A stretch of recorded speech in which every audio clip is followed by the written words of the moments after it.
Good afternoon, members of the press, media listeners, colleague. We're too strong today, too strong in TWO, too strong, as far as ministers of the Council of Ministers are concerned, but we hope to acquit ourselves adequately as far as that is concerned.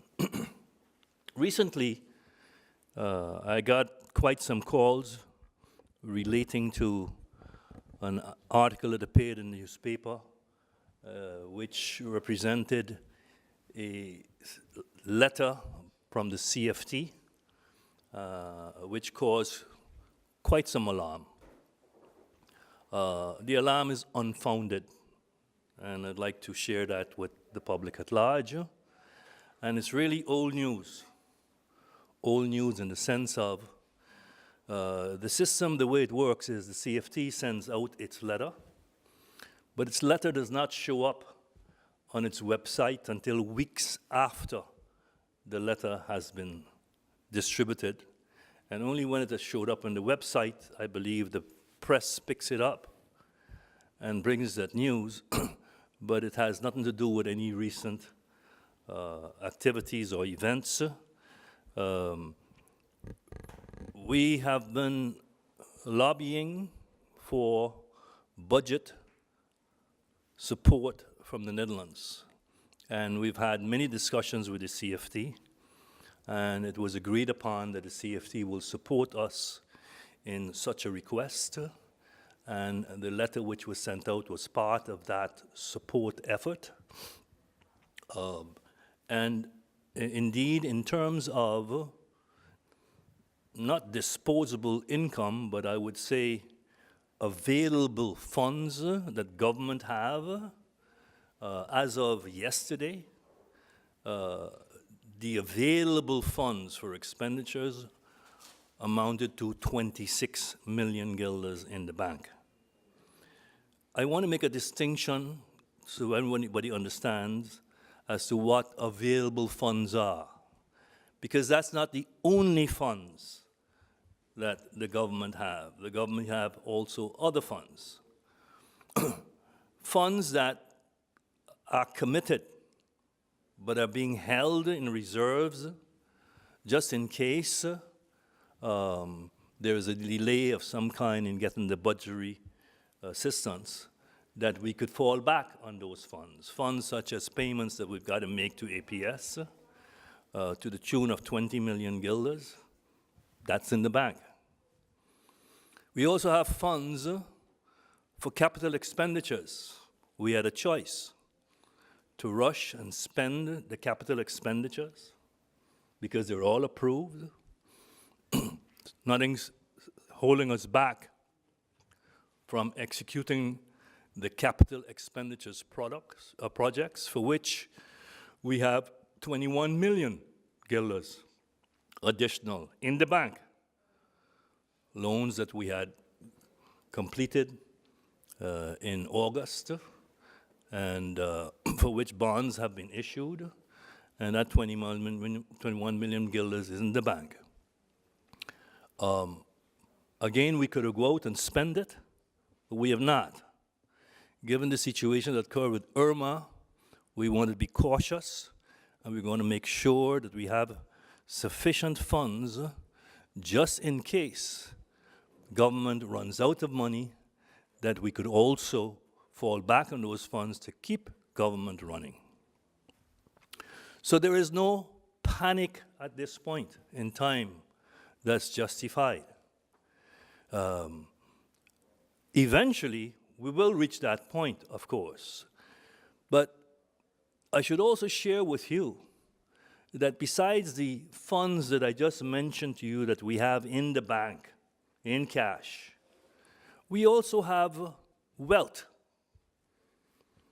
And wealth is also funds that you can activate in order to acquire money to take care of expenses that government will have to make if it comes to that. Again, it's all in the realm of being cautious and being able to share with you that really there's no reason for panic. When I say we have wealth, we own several different companies. And we own all the shares, 100% of the shares in those companies. If it comes to a crisis point, we could attract partners, sell part of the shares if necessary, to attract funds, to keep us going. It's not the ideal way that we should go. It's not something that I'm advocating or propagating, but I'm only sharing that the end of the road is not only 26 million and the other funds, but we also have wealth that we could throw into the field if it's necessary. Now, from all promises, from all indications, from all discussions we've had so far, all of that is not going to be proved, not going to be necessary, because the Netherlands have already expressed their preparedness to provide us with budget assistance. And that budget assistance, they've even mentioned an amount that's not, they've said, cast in stone, but about more or less the amount that they had in mind to give us for budgetary stone for 2017, which is 42 million euro. To show you how fluent that is, and I really want to appreciate my gratitude on behalf of the people of St. Martin towards the Netherlands for this, because recently,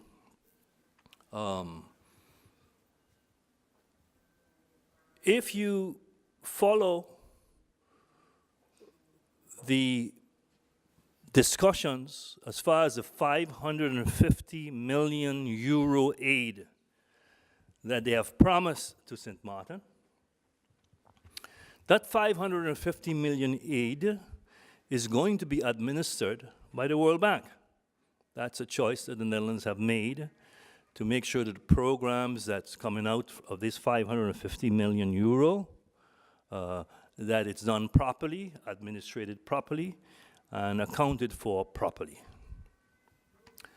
In order to get that executed, however, you got to have discussions, you have to have agreements, you got to have a structure that all parties agree to in order to have the programs, the administration, and the projects that you want to execute handled properly.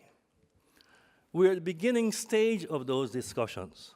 In fact, Friday, all of the SGs and the top government officials of Netherlands that are involved in the rebuilding program for St. Martin are getting together to start talking about a structure. Representatives of the World Bank is also going to be there. From those discussions, there will come a framework that they all could be agreed to, and then that will be put in writing, signed off on, and what have you. The process, as it's being imagined, is a process that it probably will take until next year, April, May, before the first funds become available from the 550 million euro. Well, that is not the most ideal thing to have, but it's the reality. So discussions have been held with representatives from the Netherlands as to, well, can we think of a way that outside of that process, part of the 550 million euro could be kept outside of that process for what we have called low-hanging fruit. Low-hanging fruit defined as projects that immediately can be executed and immediately could benefit St. Martin. Those discussions led that in my budget amendment for 2017, which is at the Council of Ministers, we changed the budget because we saw as an important low-hanging fruit the following problem. Most, or a great deal, of our rooms have been blown away by Irma.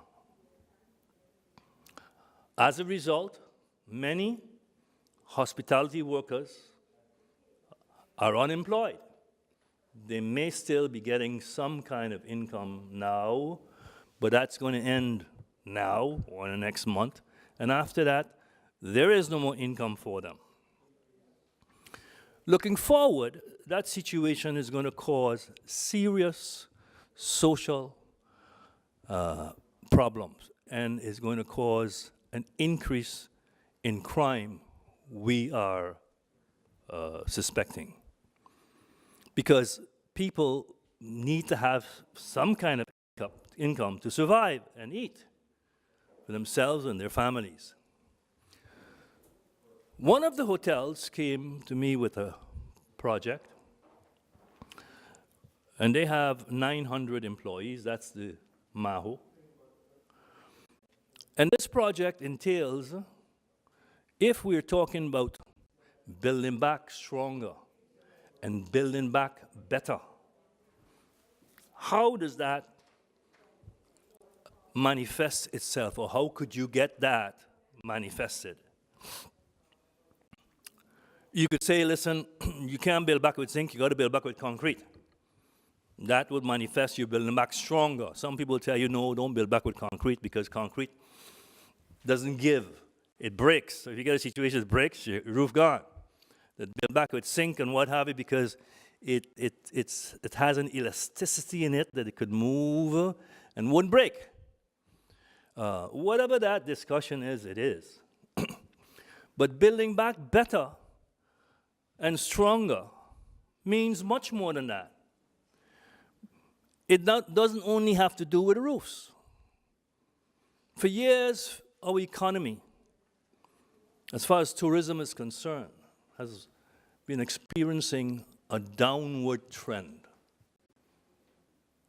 They flower it up as much as they can and what have you, but in actual fact, hard numbers show a constant, steady decline.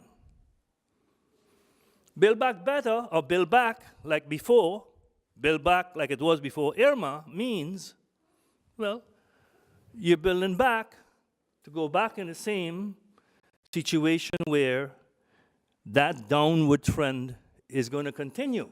You're not doing anything to change that grade into an upward trend. So you need to think about, well, what can you do to change that curve? Well, tourists, since we're a tourist economy, I think is very easy to figure out. What does a tourist need? What do they come looking for? Yes, we've been blessed with sun, sea, and sand, but so have many other islands in the Caribbean. We need something more. And if we are to withstand the competition, because that downward trend that I described to you before is that more and more Caribbean islands are offering the same product, so that group of people that you have to come to St. Martin have more and more areas to go. So to compete, you have to have something that excels, compared to your competitors. You have to be better. And what do tourists want? Well, they want to have better service. They want to have an environment that's touristically attractive. They want to have, when they're here, something to do, somewhere to go. They want to have a diverse cuisine like we used to have before, but don't have as much today as we did then. Quality cuisine. So it's not difficult to figure out, because you give them what they want, they will come. So in terms of thinking of building back better, you have to improve your tourist product. So in the budget, Based on this program that the hotel came with, which they came for out of self-interest actually, and they wanted to do that and they want government to fund it. And I told them, no, I will not. I will only consider it if it's done for everybody. So not for only 900 employees that they have, but for all of the employees of the island who wishes to excel in the hospitality industry. And it's a training program. So you don't have any work.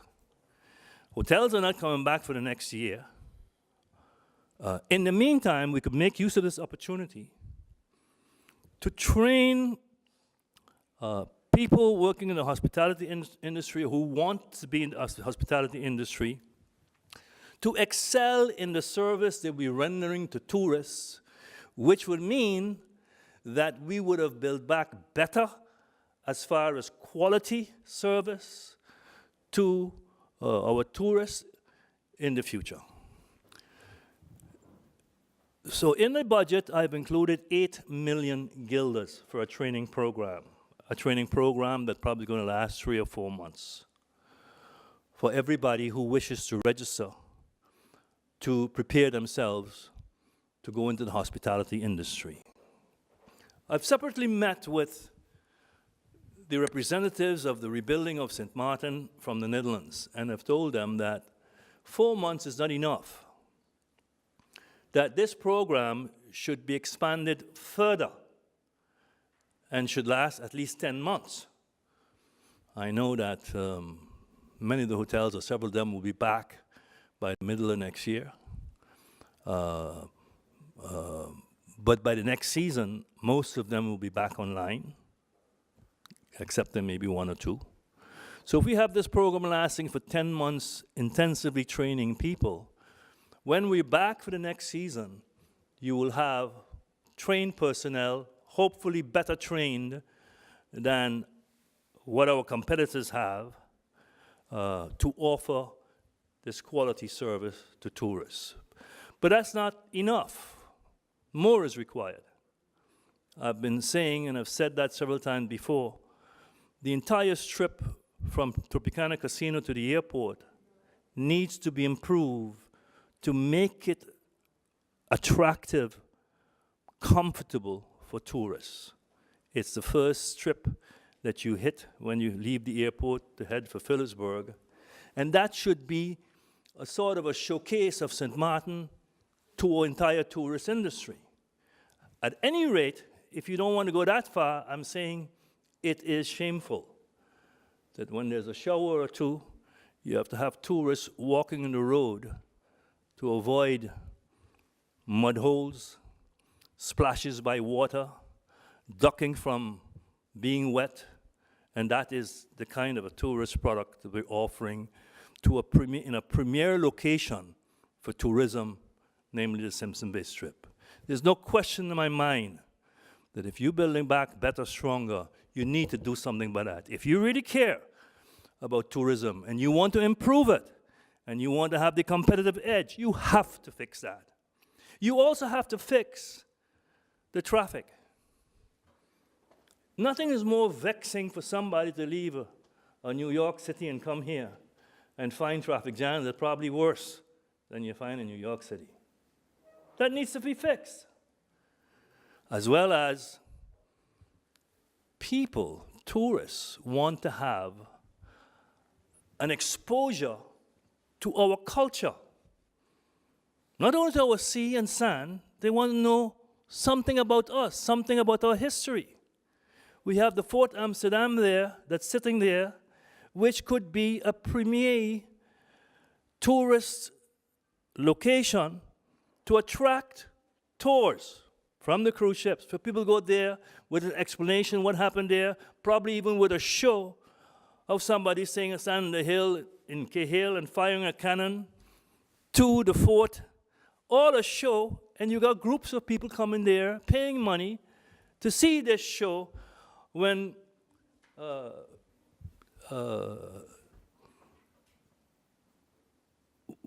former mayor of New York lost his leg, Peter Stuyvesant, in a battle that was held there. It's sort of inspires you. I could see the brochures. Come and see how Peter Stuyvesant lost his leg at Little Bay.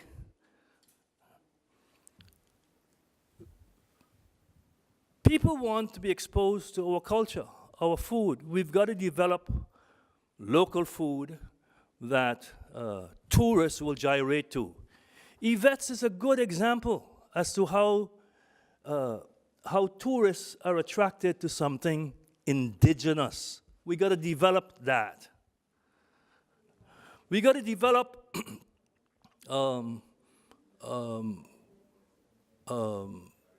things that represents the Caribbean, because these people come not only to swim in a swimming pool or swim on the beach, they want to know something about us. So let's give them something about us. That is what I call building back better, stronger, and making us more competitive, and to change that downward curve that we've been experiencing for years and get that change into an upward curve. The cruise industry would welcome this, would grasp this. So this 550 million euro that we're talking about, and the World Bank, and it's going to take till about March, April before you get a cent from it, indirectly, this money for the training of personnel is going to be available immediately. It doesn't have to wait for the World Bank because it's not going through the World Bank. And so the Netherlands have been asking for other ideas. Repairs of houses is a very popular item that could be discussed and could be taken out of the 550 and therefore taken out of this waiting so long before you get access to the 550. So we have a lot of work to do. It's not going to be easy, but there are opportunities, and with hard work and sound management and decision-making, I think we can make a big improvement in the way forward.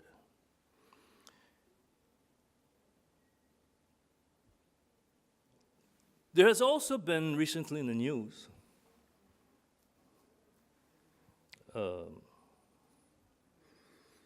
mention made of, up to now, the government has not filed for the insurance claim.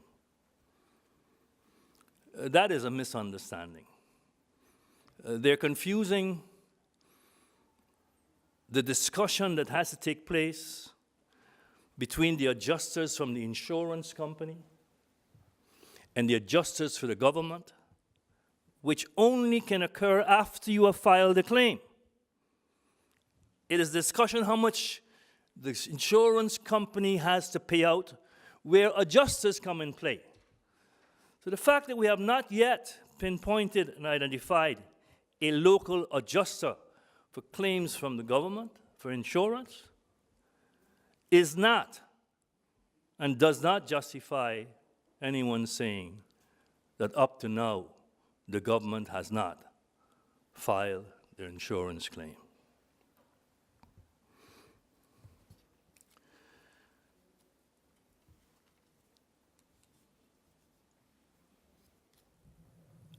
I have also repeatedly,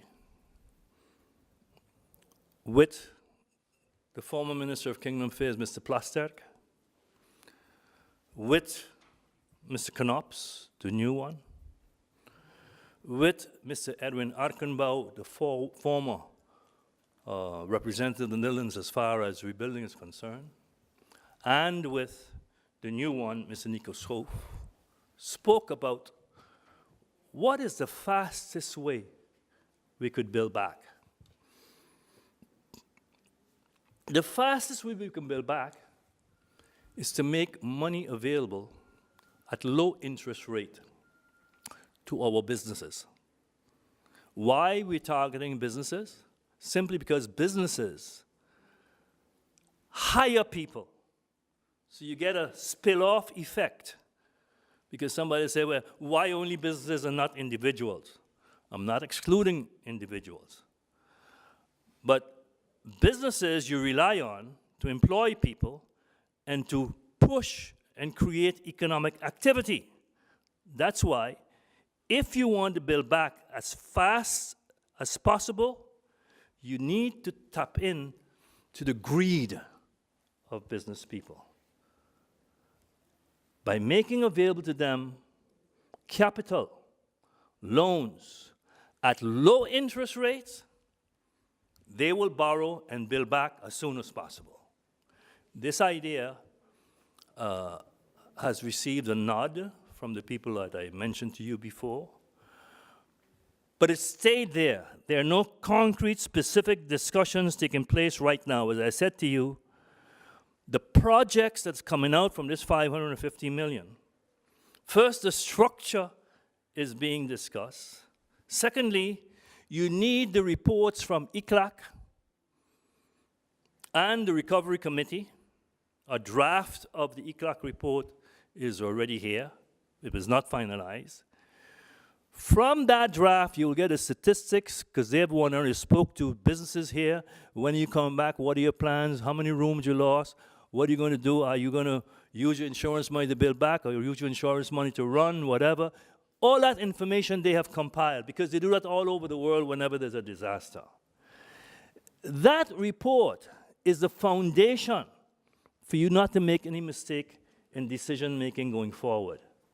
You will then have professionals outlining to you what are the things you should embark upon to build back the same, to build back different, to diversify.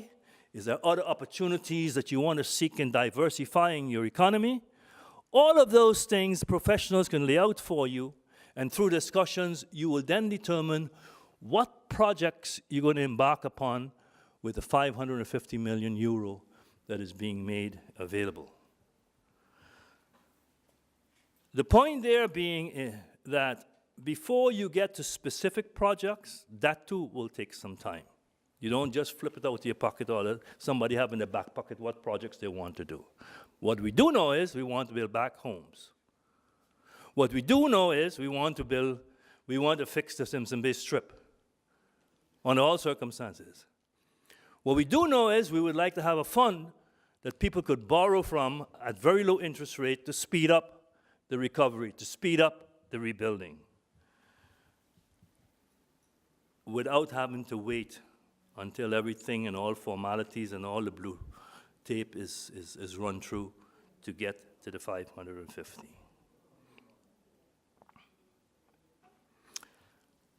I am hopeful. I'm very positive. The interaction with the Dutch representatives have been positive, and I think we have to be thankful that they're making available 550. They don't have to do that.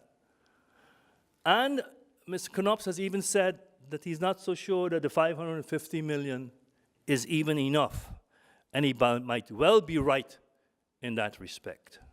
So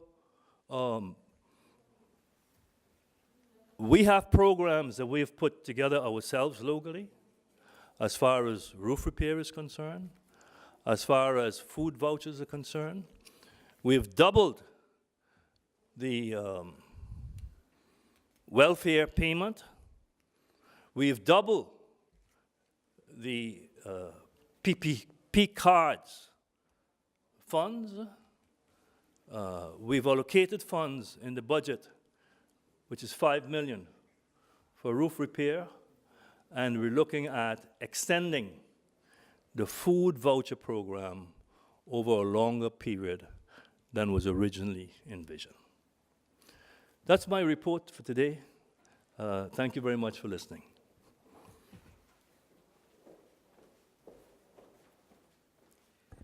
Thank you, Minister Gibson, for your opening remarks. We next invite the Minister of Rummy, the Honorable Christopher Emmanuel, to the podium.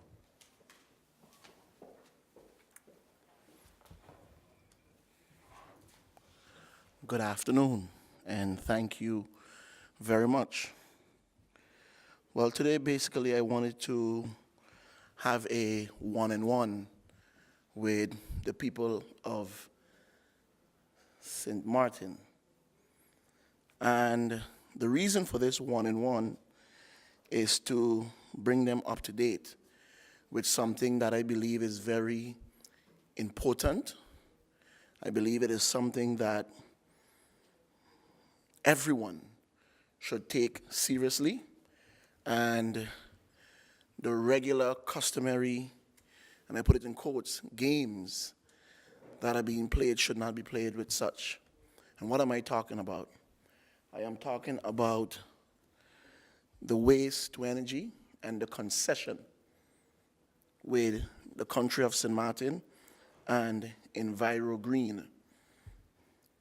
I'm going to do some unorthodox things which probably have never been done before.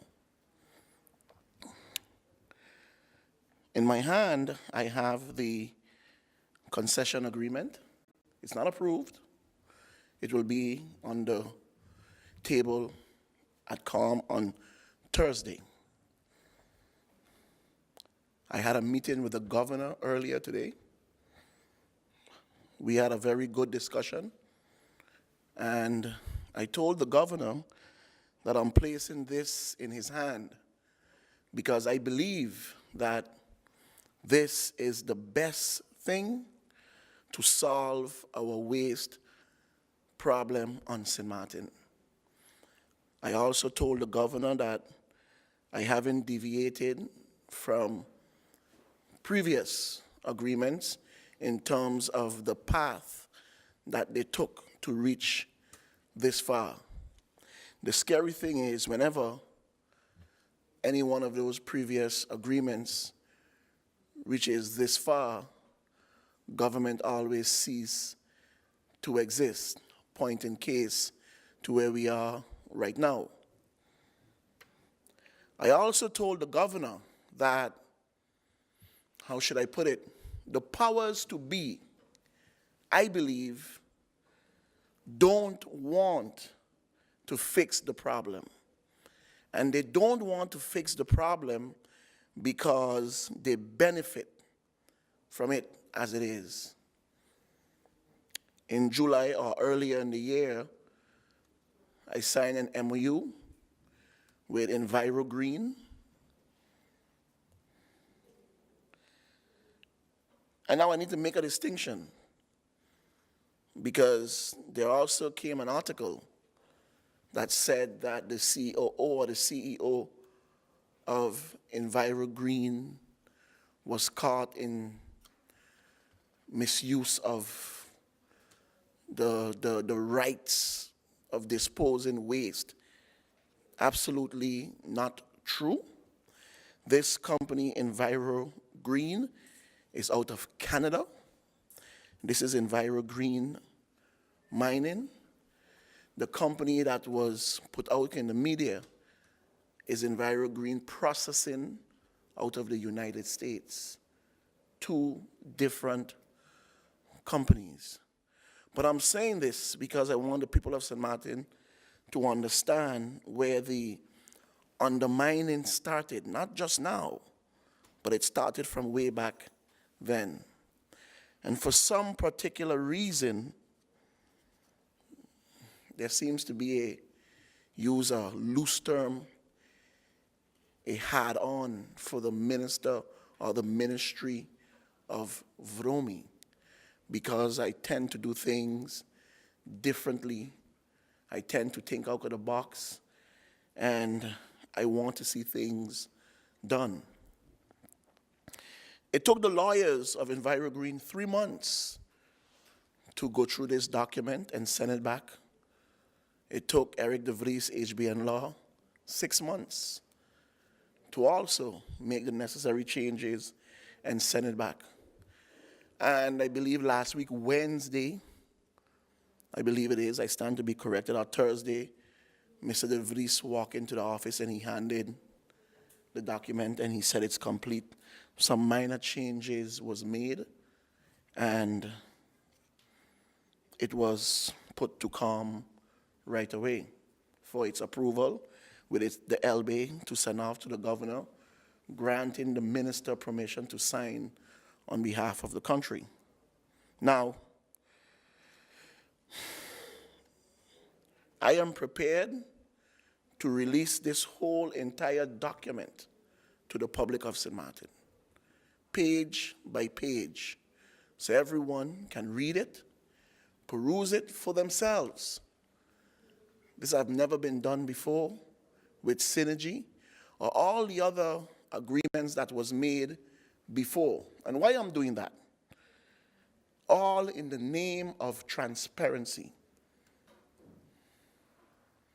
Because you have a right to know what you're signing up for. You have a right to know what you're signing up for. Because at this stage, I've really had enough of the back and forth. And whenever the landfill is on fire, there's only one name that is called over and over, whether it's in a good way or it's in a bad way. I am talking about something that was created 47 years ago. And everyone expects a solution to be found in less than a year, because it's less than a year I'm in office. But I know for 9 months there was no fire on the landfill. But in 18 months, the reality of a waste-to-energy plant can be realized in St. Martin. In 18 months, with this concession agreement. I'm going to go back a little bit more. The power purchase agreement has been on the doorsteps by GEBE now for the past 3 months, awaiting 4 signatures from the supervisory board. Thus far, 2 members of the supervisory board have signed the power purchase agreement. Tazia Beckfoots and Benvenida Richardson. There is 7 members, or 6 members, I believe, on the supervisory board of GEBE.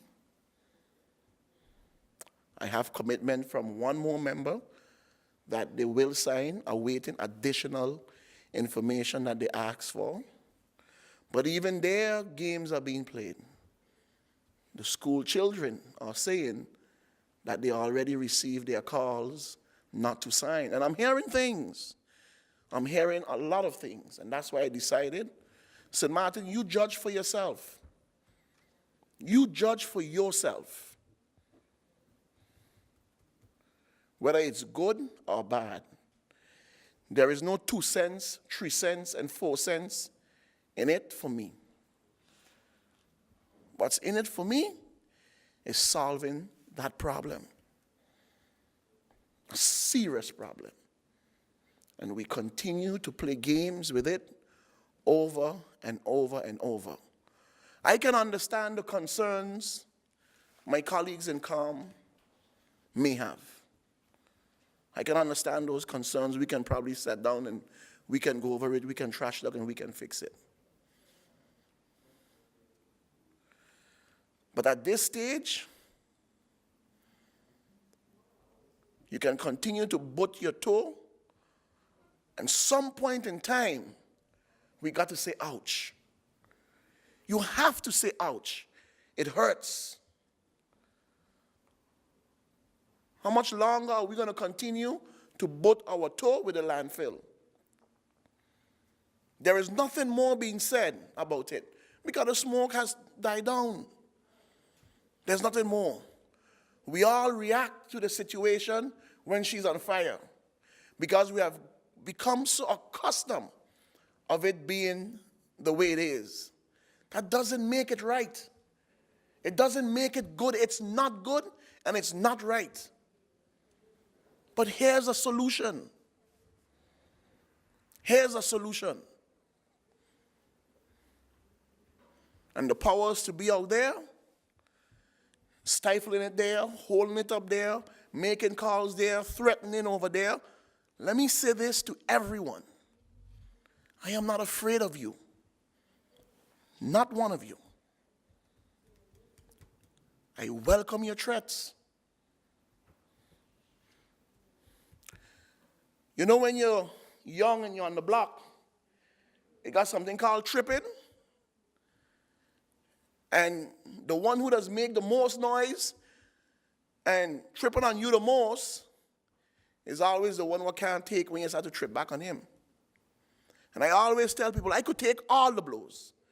I can take everything you throw at me. I hope you could take it when I throw it back at you. I am not playing politics with this, but everyone else want to. I am happy that the chair lady of parliament decided to call them herself, send them an invitation to come to parliament to discuss this matter. Why? Because sending questions to the minister would probably go unanswered. Probably. I am not, and let me repeat it, I am not going to be part of no one's puppet show. Not me. I'm not going to do it. This is a new dawn and a different St. Martin. Different St. Martin.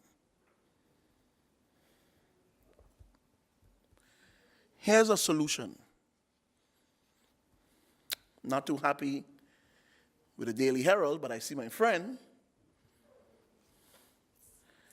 I had no intentions of releasing it via that media. But again, I said, I see my friend and I can't do her that. But I know there's a popular blog called We Voices, which I will be releasing some information to them. SMN News, I'll be releasing some information to them.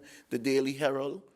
Page by page, because everyone has a right and deserve to know what's in this. Not only government. Everyone has been asking, where's the plan? Where's the solution? Here it is. Here it is. And you will get it. Never been done before. What do you know about Synergy? What do you know about all the other companies and all the other agreements that was made before on solving our dump and landfill issue? In 15 years, the landfill that is 43 meters high today will be half the size in 15 years with this company. Out of 17 proposals that have presented their plan, this was the only company that agreed to mine the landfill, to mine it.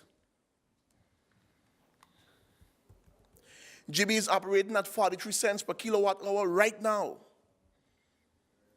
Gas prices will be going up.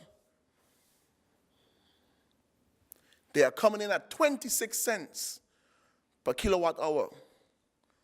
A 9 megawatt plant. No more power outages. Reduced in GEBE bills. Just think about it. It sounds kind of like, really? Yes. Because now you have a substitute where when you're operating and maintaining other engines, you can transfer the load to another supplier. So you wouldn't have that strain. Load shedding won't be happening anymore. When they're off the grid here, they're on the grid over here. Clean, renewable energy from garbage that costs the people of St. Martin just more garbage.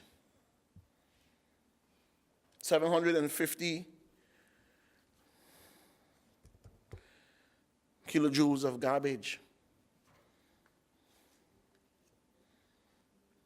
In 1 year, this is what we have produced as a government. I've worked tirelessly on this approach, calling Eric de Vries, calling the guys, Doug Quaid, calling Mr. Boncampo, what is going on, what is happening, where is this, and all he's saying, they're working on it, Minister, they're working on it. I see why lawyers make the big bucks. Painstakingly have to go through everything, check the laws, check the agreement, whether he's a corporate lawyer, whether this one is this. I see why they make all the money. This was in the hands of all the lawyers. But I stand by it. I believe it's a good thing for St. Martin. And if this is passed through COM and passed through GEBE, count 18 months from now. Count 18 months from now.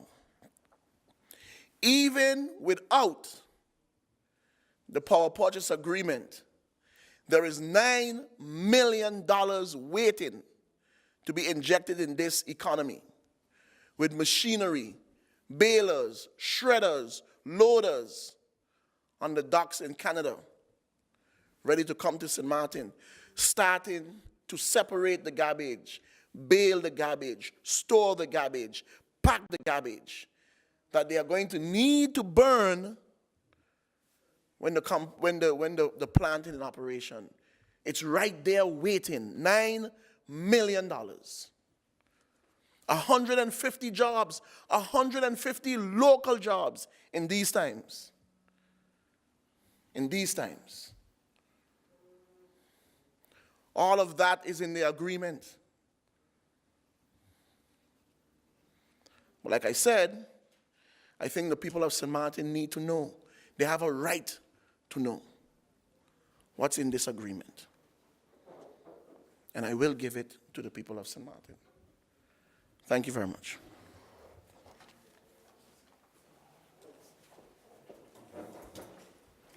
Thank you to both ministers for their opening statements. We will now move over to the question and answer segment. And due to today's unique situation, we're going to switch it up a little bit. We're going to give our media representative, Ms. Fitzpatrick, the opportunity to ask each minister 3 questions, and we will ask that the ministers answer from the podium. So, Minister Gibson, I will ask that you come to the podium.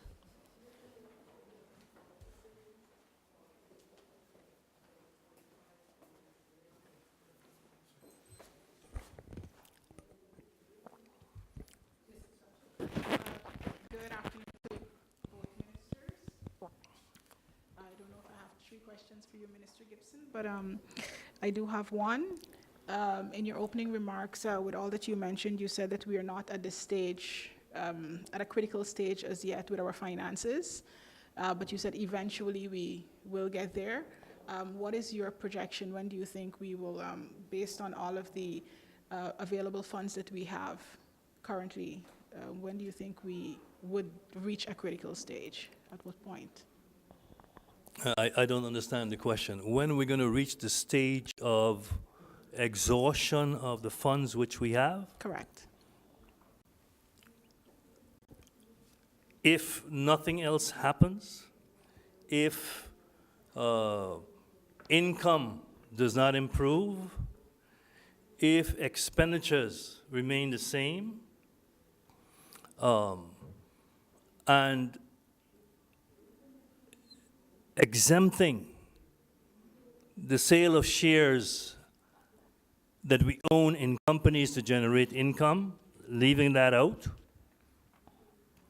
I would guess, and I hate to guess, it's a hypothetical, you know, it really means nothing.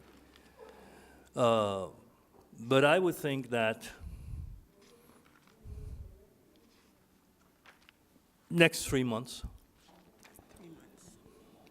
Okay, thank you so much for that answer. You also mentioned that government has, I'm just looking for my notes. You mentioned that government has extended the food voucher program and as well as doubled the PP cards and so forth. Can you indicate regarding the food voucher program, how long that has been extended for? No. We're talking about extending the voucher Okay. food program because it started late. When we'd approved that voucher program, before they got all of the logistics together and what have you, the 2 months that we had said the program was going to be for, the program didn't start till about a month and something after that. So the idea was to, because of that, extend it. But in addition thereto, we are discussing with the low-hanging fruit concept, leaving that out of the World Bank, that a food program also be included for a longer term than we have it right now. But those are discussions, not a decision. Okay. Same thing holds good for roof repair. Thank you. Can you give an indication as to when the roof repair program is going to start? I know that earlier. We got the man right here. You put that question to him. Okay. And just one final question. I know that we're in a unique situation right now following the September hurricanes, but your law program is something that you had worked on tirelessly, and now with the whole situation with the University of St. Martin and so forth, where does that leave the program? Well, somebody in Parliament made a suggestion that I take the money that we have put aside and reserved for this law program and take it and give it to USM to help them out of their problems. And I absolutely, emphatically said no.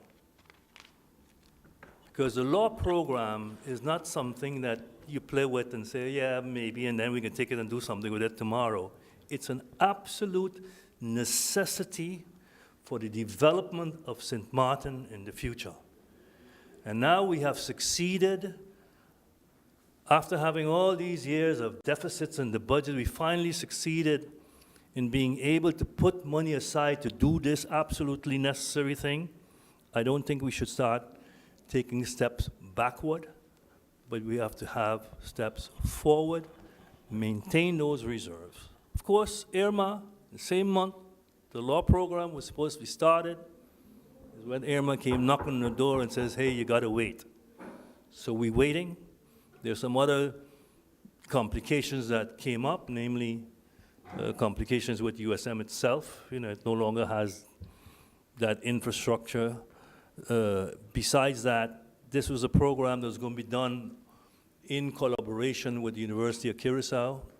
If you ask me, the program probably will be restarted next year, September, when the new year is started at the University of Curacao, that we could piggyback on that and move forward. And that's why that money should stay there, and we should improve on that money, because we've got to get this off the ground. Just one clarification, if I may. So the funds are not jeopardized in any way? The funds are there The to funds start are the there. program? Thank you very much. That's it. Thank you. Thank you, Minister Gibson. We now invite the Minister of Rami to the podium, and Ms. Fitzpatrick, you may pose your questions. Thank you, and good afternoon, Minister Emmanuel. Good afternoon. Regarding your statements on the waste to energy, you said in 18 months we can have it up and running. In a nutshell, can you say what are the bottlenecks? I mean, what needs to happen before, it can get going? COM needs to approve it. 4 members in the Council of Ministers needs to approve the concession agreement. It goes off to the governor and the LB.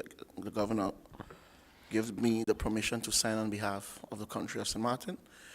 And GEBE supervisory board members need to agree on a resolution for the power purchase agreement, and they're in discussion with it right now. Like I said, 2 members have already signed, 1 pledged to sign, and we're waiting for the others to follow through on the same.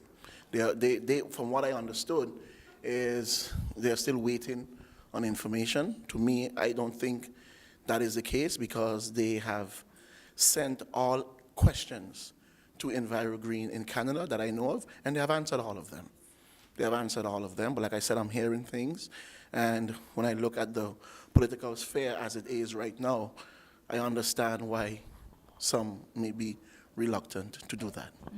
And just excuse me if you have mentioned this in the past, but how would this be funded, and what would be the total cost To whom?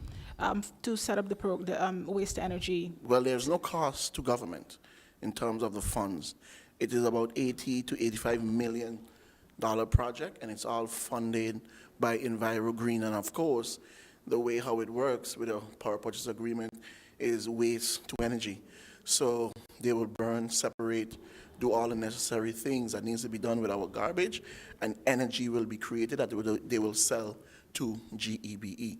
So in terms of government having to put up any large sum of money, no, it's not the case. And you mentioned repeatedly in your opening remarks about the powers that be, and you Right. did make mention about the supervisory board. You're missing some signatures there, but can you be specific on who you're referring to specifically when you say the powers that be? Well, I think that's a job for you, because No, you're like making- I made mention, I said 2 individuals. GEB has about 6 members on the supervisory board, and 2 have already signed the power purchase agreement. It's for the media to go and find out who the board members are and ask them, did you sign, did you not sign? I know for a fact that Tazia Bedfoots have signed and Benvenida Richardson have signed. So it's for you, the media, to go and ask Oral Gibbs and ask Patrice and ask Agnes and ask Ofringa and ask Roy Marlin, what is going on.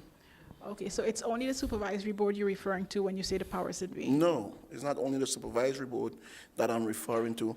I'm referring to the elements who have always make it possible for these sort of things not to get off of the ground. Thank you. And Minister, your project at the top of the Cold Bay Hill, has it been completed, and can you kind of furnish us with some information? What type of information do you want? The total cost, how was it funded? Has it been completed? Will you be having a launch anytime soon? Wow. All the details. I really got to say, I really, really have to say wow. And this is the reason why I'm not friends too much with the Daily Herald right now, because they were sent that information a while back. The launch was on the 19th of November. So now to ask that question, I'm like, wow, Okay. DCOM was there, the Prime Minister was there, ministers were there. My Members apologies of if I missed that, Minister. Yeah, so, Thank you. yeah. That's it? That's it. You wanted to know about the roof repair? No? All right.